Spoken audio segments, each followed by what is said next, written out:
Hi there, welcome back to the channel. So the last time I made a video, I was installing the 6-point vintage trem bridge on my Toby Russell Fender Stratocaster. So it's pretty basic and pretty simple to put it on. So the basic way you do it is you make sure you get the right size bridge. This one is the larger one. It's like 2 7/32s. And I think the made in Mexico is like 2 3/32s. Don't quote me on those numbers, but this is the larger one. So you just make sure you get the right one. Take off the old one if you have to, and you can watch the video of me doing that. And then you just screw down, the bridge. Put your strings on. Back here we've got a trim claw with 3 springs. You can put up to 5 springs depending on how much tension you want. You've got a zinc or steel block depending on if you put a Callahan in it or a Goto or whatever, but this one's a typical zinc block. This is just like your standard Fender, made by Ping, which does a lot of bridges for Fender, the American Professional series, I think.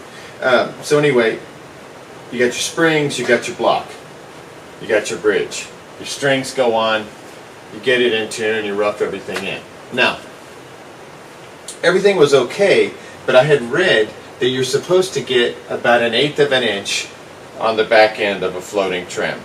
So you can, I don't know if you can see from there, obviously not, but I've got a little bit of float here, and it measures about 1/8 of an inch. If you look, you can just tell by looking at it. There's like the zinc, the gray of the zinc is risen up, and you can see about 1/8 of an inch, as opposed to a 1/2 inch or a 1/4 inch or a full inch. It's about 1/8 of an inch.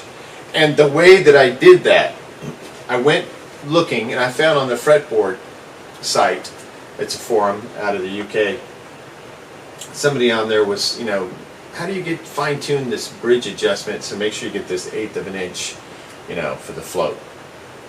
And they had a link to Fender's site, and luckily Fender's site didn't have the information anymore. The link had gone dead, but luckily the guy had basically copied the information in the text and told you how to do it.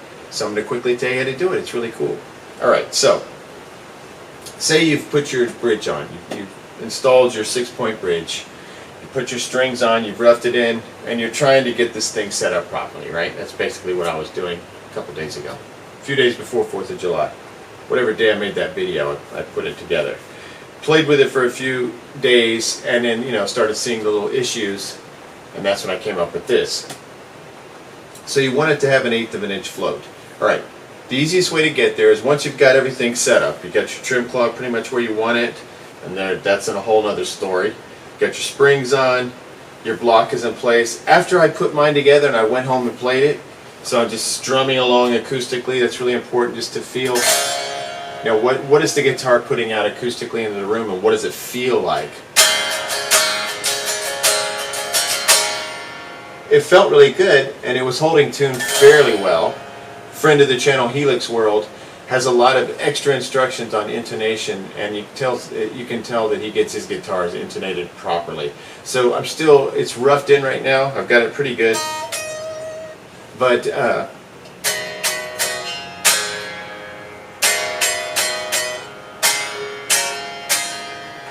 got it pretty good. I'll continue to work on that. And he made some notes in the last video, made a comment. You should go and check that out because it's extra information on how to really get your intonation dialed in. Just different places to check on the neck. Alright, so thank you, Helix World. So I've got everything sounding pretty good, right? But I knew I didn't have it exactly right because the bridge was sitting completely down and it was super stiff. Alright, so I went looking at the fretboard, found the information comes from the Fender site. Here's what you do.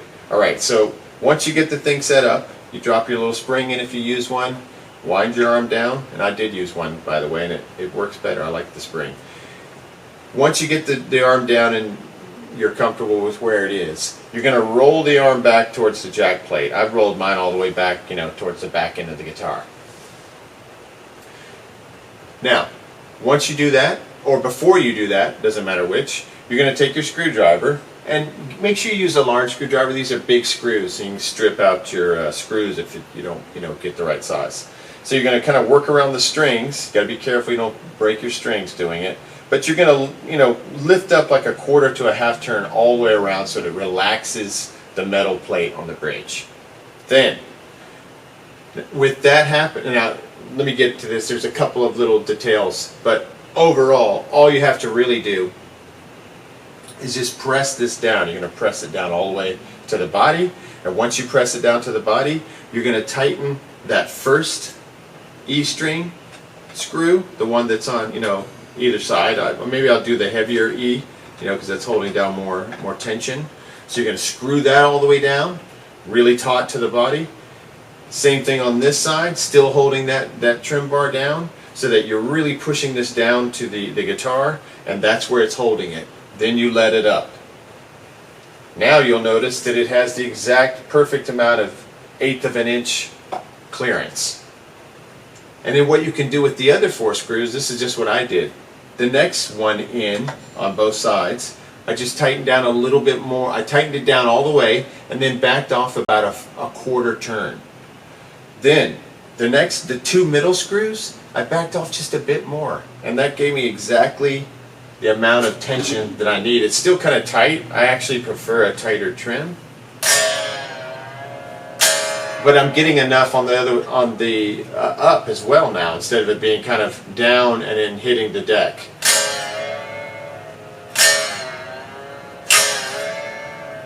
So I'm getting equal up and down action, which I really like. So that is a very cool tweak. I'll show you right here with this Squier. I haven't set this Squier up yet. Let me find my screwdriver. So watch what I do. I'm going to go through. I'm going to just quickly unscrew just a little, just to release it.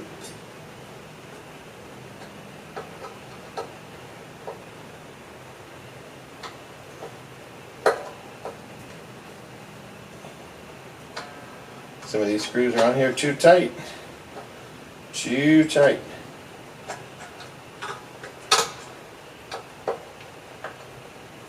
And you definitely have to work around these strings, Alright, now, same idea. I'm going to push this down.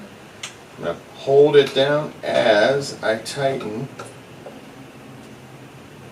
the outside screws pretty tight to the body.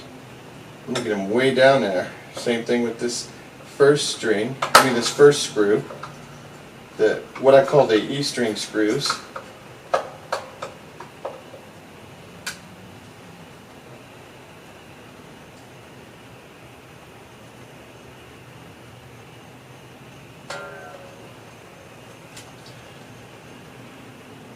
Once again, it did it exactly like this guitar. Works every time.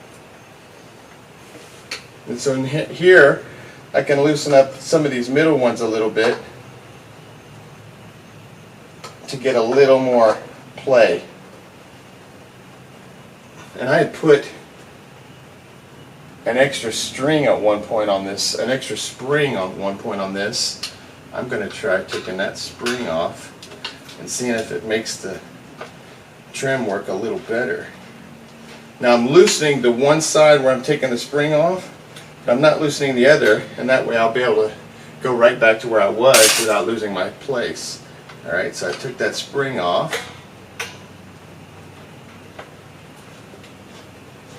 Screwing it back in to get it exactly where it was.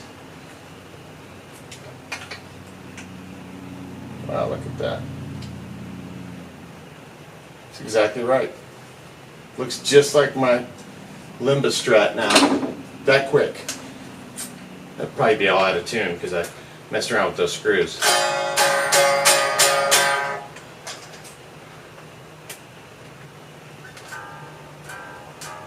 And I've been tuning to E flat or D sharp. I learned that from Anthony over at Texas Blues Alley, and I've heard of it before, but watching him do it really made me want to do it as well.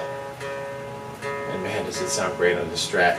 Gives it like a little slinky feel, which I like because I play with 11s and sometimes that gets a little heavy, so having that little detuned feel gives you a slinky kind of thing.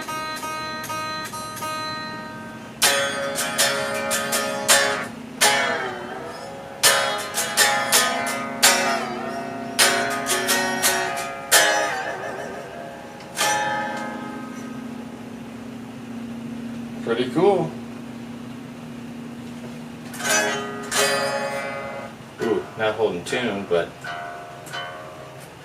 it did set up the trem bridge correctly.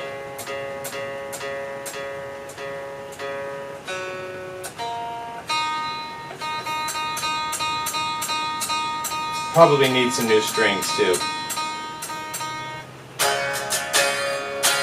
Let's hear what this one sounds like compared to the Limba. Gonna be pretty different, I think. Maybe not. I've got the reverb off today. Middle pickup, K-Maze.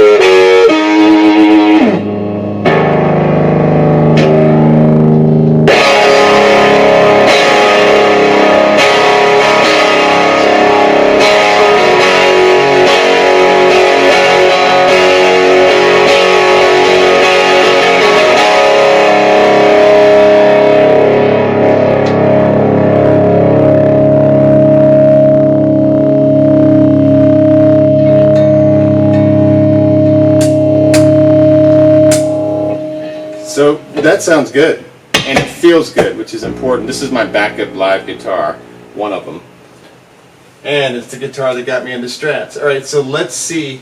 After we heard that, that has those pickups are ceramic, and what you have is you have your magnets in the middle, and you have two ceramic magnets on the other side, kind of like a P90. I think those are cool, but this is the real deal. Lawlers. And this guitar. This is black Limba with a proper roasted maple Fender neck. Everything else is Fender bits. Just the Lawlers is the only other non-Fender element, which is probably the most awesome element of the whole guitar.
Alright, so very quick trick. I was able to dial this one in a little better while I was here. It's very simple to do.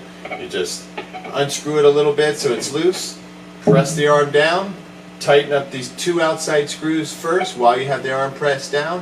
When you lift off, you should be perfect. And the other thing is, on the other side of the guitar, you've got full clearance. Look, I've got a pick. I can put a pick in between the zinc block on both sides of the wood, so it's not touching anything. Because originally when I came home, that block was touching the wood.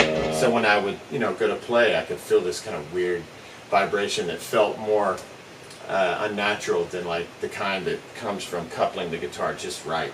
The other little thing that I've been playing around with is just the tightness of these screws, and I may have unscrewed them just a little too much, but I've noticed that the sustain gets better when you just come off of this a little bit, these screws. So as you can see, I'm tightening them, but I'm tightening them with just 2 fingers. So it's not like I'm tightening them like just a little bit, And I'm just playing around with that, trying to get the sweet spot on that, because I think too tight kind of chokes it a little bit.